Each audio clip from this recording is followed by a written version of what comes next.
اصل میں فوجی جوہری پروگرام کے لیے یورینیم کا ماخذ بنانا تھا، تاہم موجودہ پیداوار پاور ری ایکٹر کی ضروریات کو پورا کرنے کے لیے کافی نہیں ہے۔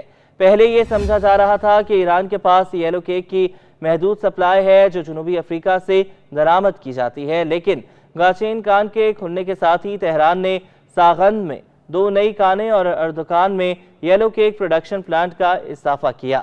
جنوری 2014 میں IAE کے معائنہ کاروں کو 2005 کے بعد پہلی بار گاچین کان کا دورہ کرنے کی اجازت دی گئی، جو ایران کے جوہری سرگرمیوں کی نگرانی کے لیے بڑھتے ہوئے بین الاقوامی دباؤ کی عکاسی کرتی ہے۔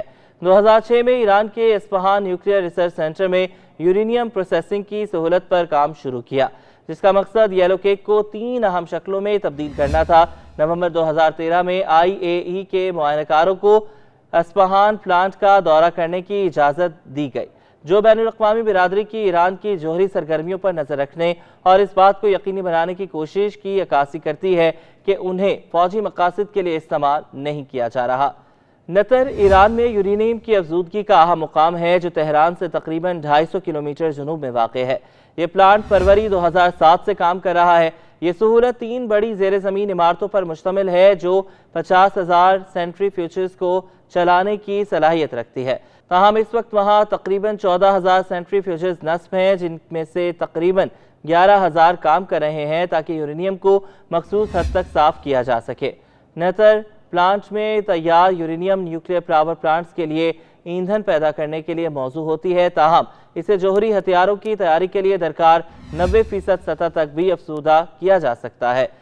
نومبر 2014 میں انٹرنیشنل اٹامک انرجی ایجنسی کی جانب سے کیے گئے ماحولیاتی نمونوں کے تجزیے سے اس بات کی تصدیق ہوئی کہ یہ سہولت کم افزودہ یورینیم بنانے کے لیے استعمال کی جا رہی تھی، جس سے ایران کے جوہری ارادوں کے بارے میں خدشات بڑھ گئے تھے۔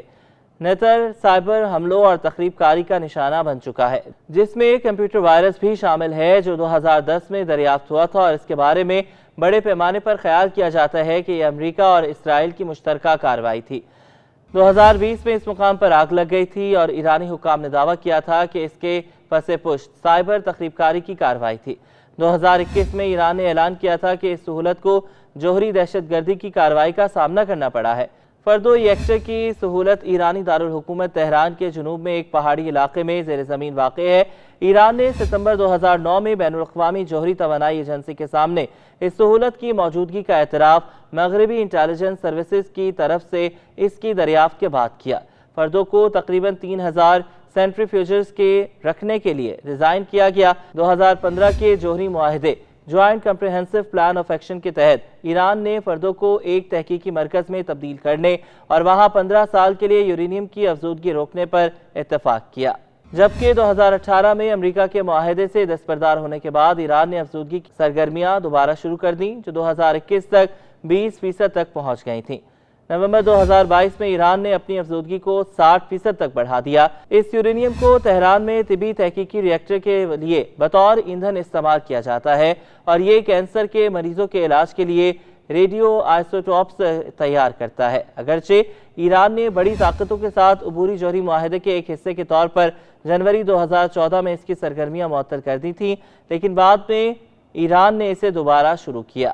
پارچین ملٹری سائٹ تہران کے جنوب میں واقع ہے اور یہ بنیادی طور پر گولہ باری، میزائل اور دھماکہ خیز مواد کی تحقیق، ترقی اور پیداوار کے لیے استعمال ہوتی ہے۔ 2004 کے بعد سے ہی ایران کے جوہری پروگرام میں اس سائٹ کے کردار کے بارے میں خدشات اٹھائے جا رہے ہیں۔ 2005 میں IAEA کے معائنہ کاروں کو پارچین کے کچھ حصوں تک دوبارہ رسائی دی گئی، جہاں انہوں نے ماحولیاتی نمونے حاصل کیے۔ اگرچہ 2006 کی ایک رپورٹ میں کوئی غیر معمولی سرگرمی نہیں ملی، لیکن سائٹ کے بارے میں شکوک و شبہات برقرار رہے۔ IAEA نے بار بار اس سہولت کا دورہ کرنے کی کوشش کی اور سن 2011 کے آخر میں نئی تعمیر کا مشاہدہ کیا۔ فروری 2012 میں عالمی معائنہ کاروں کو رسائی فراہم کرنے سے انکار کی وجہ سے ایجنسی نے ایران میں غیر اعلانیہ جوہری مواد اور سرگرمیوں کی عدم موجودگی کے بارے میں قابل اعتماد یقین دہانیاں فراہم کرنے سے انکار کیا، جس سے ایرانی جوہری پروگرام کے ممکنہ عسکری صلاحیت کے بارے میں بین الاقوامی تشویش اور خدشات میں اضافہ ہوا۔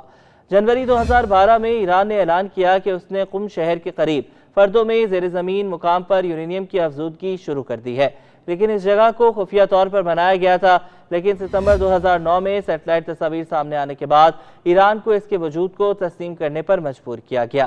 جون 2011 میں ایران نے IAEA کو مطلع کیا کہ اس نے درمیانی درجے کی افزودہ یورینیم تیار کرنے کا منصوبہ بنایا ہے۔